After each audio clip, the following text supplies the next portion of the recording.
আসসালামু আলাইকুম প্রিয় শিক্ষার্থীবৃন্দ। সায়েন্স একাডেমি সেন্টারের পক্ষ থেকে সবাইকে শুভেচ্ছা ও অভিনন্দন। নবম ও দশম শ্রেণীর পাঠ্য বই রসায়নের মৌলের ধারণা রাসায়নিক গণনা থেকে আরেকটি পর্ব নিয়ে এসেছে। এই পর্ব থাকছে সৃজনশীল প্রশ্ন যশোর বোর্ড 2023 সালের সমাধান। আর এই প্রশ্নটি এমনভাবে সমাধান করব সহজ এবং সাবলীলভাবে যেন তোমরা বুঝতে পারো। এই টাইপের প্রশ্ন যতগুলো প্রশ্ন আসবে যেন তোমরা উত্তর করতে পারো। দেখো, সৃজনশীল প্রশ্নের মধ্যে একটা উদ্দীপক দেওয়া থাকবে, উদ্দীপক থেকে গ এবং ঘ নং প্রশ্ন উত্তর করতে হবে। গ নং প্রশ্ন দেওয়া আছে 2 নং পাত্রে দ্রবণের ঘনমাত্রা নির্ণয় করো। আর দ্বিতীয় প্রশ্ন দেওয়া আছে 1 ও 2 নং পাত্রের দ্রবণের বিক্রিয়ায় লিমিটিং বিক্রিয়ক কোনটি ও কেন, গাণিতিকভাবে বিশ্লেষণ করো। তার গ নং প্রশ্ন দেওয়া আছে যে 2 নং পাত্রের দ্রবণের ঘনমাত্রা নির্ণয় করো। 2 নং পাত্র কোনটা? এটা হলো 2 নং পাত্রে। 2 নং পাত্রে দেওয়া আছে দেখো এই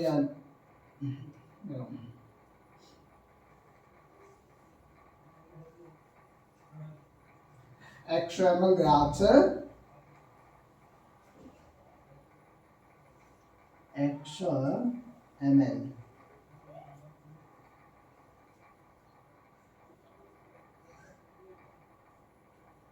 100 ml দেওয়া ছিল।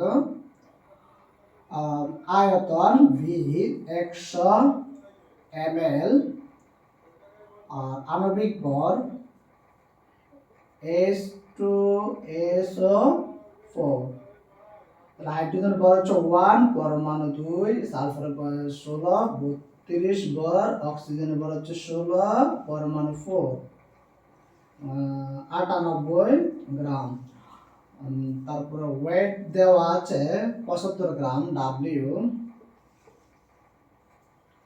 আমাদেরকে বের করতে বলা হয়েছে কি দ্রবণের ঘনমাত্রা। কিসের মাত্রা? ঘনমাত্রা। এস প্রশ্ন আমরা জানি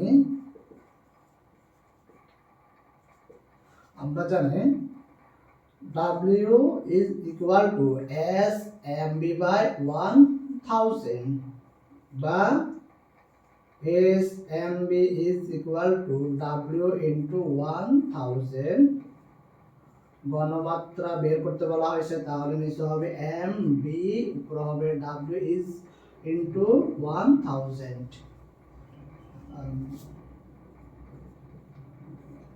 m এর মান দেওয়া আছে কত? আণবিক ভর 98, আর v এর মান দেওয়া আছে কত? আয়তন হচ্ছে 100, আর গ্রাম দেওয়া আছে 75 গ্রাম,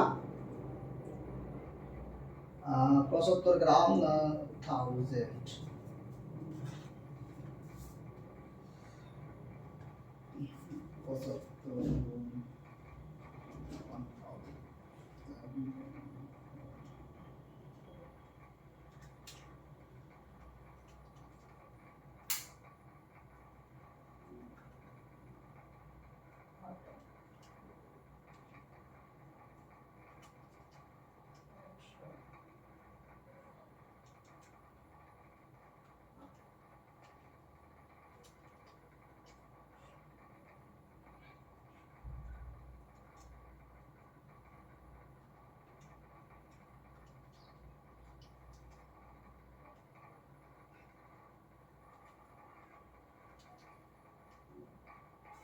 সাত দশমিক 65, তার ঘনমাত্রা পেয়েছে 7.65 মোল।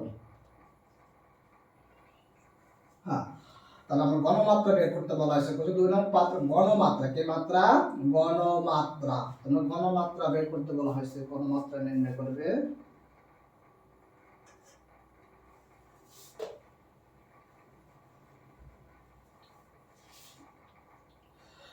দুই নং প্রশ্ন দেওয়া আছে 1 ও 2 নং পাত্রের দ্রবণের বিক্রিয়ায় লিমিটিং বিক্রিয়ক কোনটি?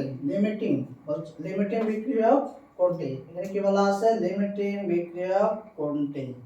লিমিটিং বিক্রিয়ক কোনটি ও কেন? কি আছে? কেন হচ্ছে লিমিটিং বিক্রিয়ক কোনটি এবং লিমিটিং বিক্রিয়ক কেন হয়েছে? 1 ও 2 নং পাত্রের, তাহলে আমরা 1 ও 2 নং পাত্রের দ্রবণের বিক্রিয়া। দ্রবণের বিক্রিয়া, তাহলে 1 ও 2 নং পাত্রের দ্রবণের বিক্রিয়া। তাহলে 1 নং পাত্রে দেওয়া হচ্ছে সোডিয়াম হাইড্রোক্সাইড প্লাস H2SO4। বিক্রিয়া কি হয় দেখো, sodium sulphate, sodium sulphate, sodium sulphate. দেখেন কি আছে, সোডিয়াম সালফেট দেওয়া আছে, সোডিয়াম সালফেট।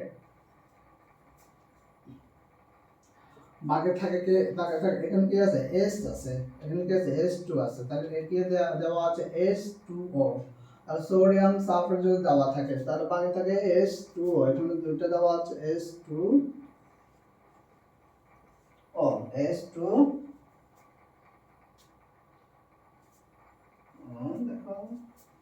তাহলে এখানে যদি আমরা 2 দিই তাহলে এখানে কি দিতে হবে, 2টা দিতে হবে। এখানে হাইড্রোজেন কয়টা, 2টা, অক্সিজেন কয়টা, 2টা, তাহলে এখানে কি দিতে হবে, এখানে 2 দেব আমরা।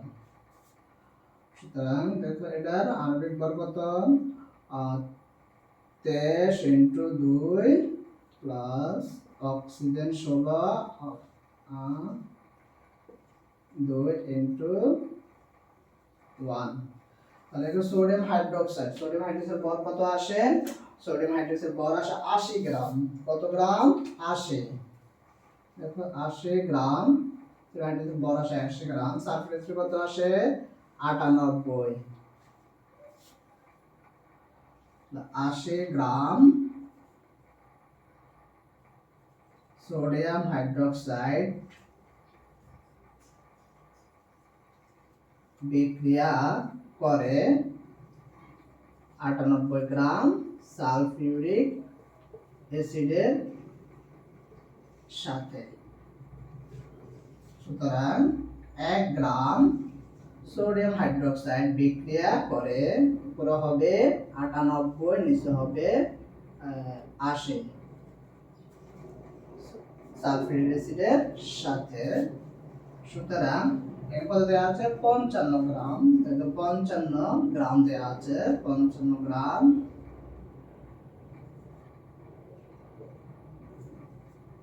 আশি 98 গুণ 55।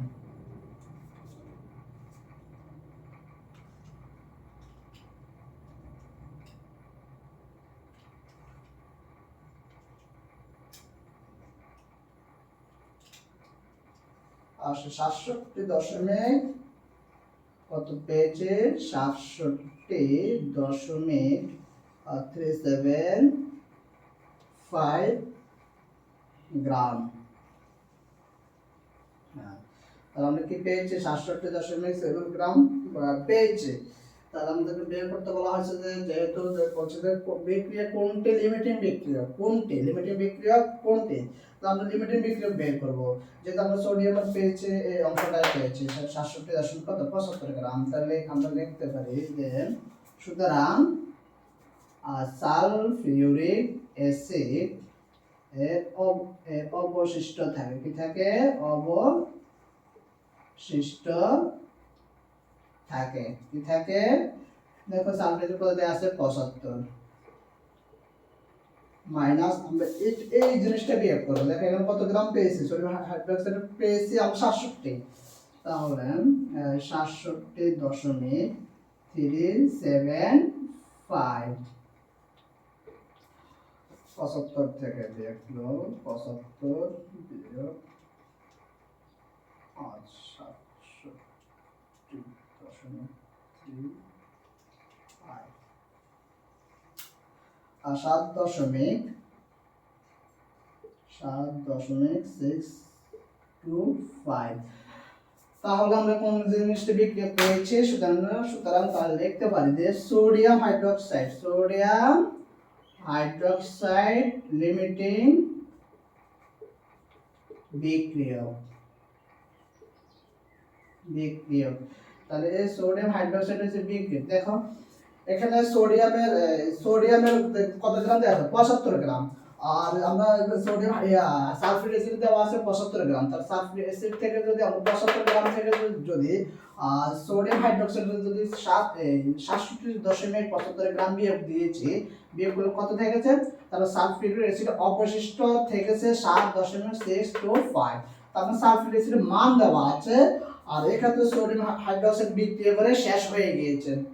তারপরে সোডিয়াম হাইড্রোক্সাইড কি শেষ হয়ে যায়, যে রাসায়নিক বিক্রিয়া করে শেষ হয়ে যায় তাকে লিমিটিং বিক্রিয়ক বলে। তো বলছে যে তার লিমিটিং বিক্রিয়ক কোনটা, সোডিয়াম হাইড্রোক্সাইড লিমিটিং বিক্রিয়ক।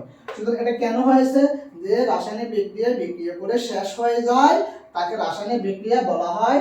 এই তো কেন হয়েছে তাহলে বুঝতে পারছো, অর্থাৎ এই সোডিয়াম হাইড্রোক্সাইড কি বিক্রিয়া করে শেষ হয়ে গেছে, আর সুতরাং সালফিউরিক অ্যাসিড বিক্রিয়া করে শেষ হয়নি, তার মানটা এখনো আছে 7.625 গ্রাম এখনো আছে, তার সালফিউরিক অ্যাসিডের মান এখন রয়ে গেছে। সুতরাং সোডিয়াম হাইড্রোক্সাইড মানটা কি বিক্রিয়া করে শেষ হয়ে গেছে।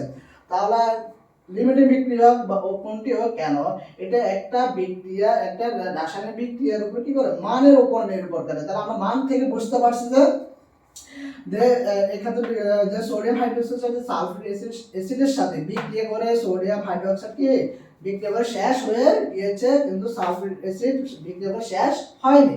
সুতরাং বলতে পারি যে সোডিয়াম হাইড্রোক্সাইড লিমিটিং বিক্রিয়ক। আসসালামু আলাইকুম।